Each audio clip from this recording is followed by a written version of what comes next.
గత సార్వత్రిక ఎన్నికల్లో ఎవరూ ఊహించని విధంగా వైసీపీ ఓడిపోయింది. అసలు ఆ ఎన్నికల్లో జగన్ ఓడిపోతారని సామాన్య ప్రజలు సైతం ఊహించలేదు. 151 స్థానాలున్న పార్టీ కేవలం 11 స్థానాలకు పడిపోయింది. ఇక వైసీపీ పని అయిపోయింది, తిరిగి కోలుకోవడం కష్టమే అని ప్రత్యర్థులు తేల్చేశారు. కానీ జగన్ ఎవరూ ఊహించని విధంగా గోడకు కొట్టిన బంతిలా బౌన్స్ బ్యాక్ అవుతున్నారు. అధికారంలో ఉన్నప్పుడు కన్నా ప్రతిపక్షంలోనే జగన్ ఆవేశంగా కనిపిస్తున్నారు. ఈ కారణంగానే వైసీపీ క్యాడర్ సైతం ఫుల్ జోష్లో ఉన్నట్లు కనిపిస్తున్నారు. ఇక సార్వత్రిక ఎన్నికల తర్వాత జరుగుతున్న ఎన్నికల్లో వైసీపీ సత్తా చాటుతోంది.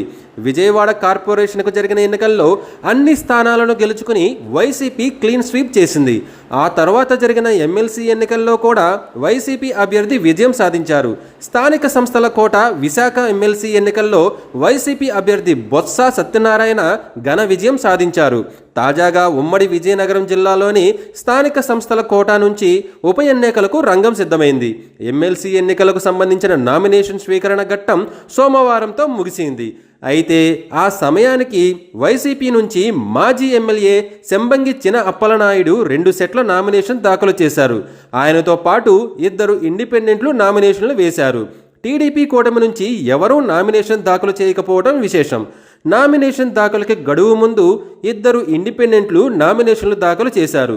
దీంతో స్థానిక సంస్థల కోటాలో జరిగే ఎమ్మెల్సీ ఉప ఎన్నికకు మొత్తం 3 నామినేషన్లు దాఖలైనట్లు అయింది. 2 ఇండిపెండెంట్లో ఒకరు టీడీపీ నేతకు చెందిన భార్య కూడా ఉన్నారు. అయితే తన నామినేషన్తో పార్టీకి ఎటువంటి సంబంధం లేదని ఆ మహిళా నేత ప్రకటించారు. ఇండిపెండెంట్ అభ్యర్థులు విత్డ్రా చేసుకుంటే ఈ ఉప ఎన్నికల్లో వైసీపీ అభ్యర్థి శంబంగి గెలుపు ఏకగ్రీవం అవుతుంది. అలా కాకుండా ఇండిపెండెంట్లు బరిలో ఉంటే ఈ నెల 28న పోలింగ్ జరుగుతుంది. మెజారిటీ సభ్యుల బలం వైసీపీకి ఉండడంతో విజయనగరం ఎమ్మెల్సీ ఎన్నికల్లో జగన్ పార్టీ విజయం సాధించడం ఖాయంగా కనిపిస్తోంది.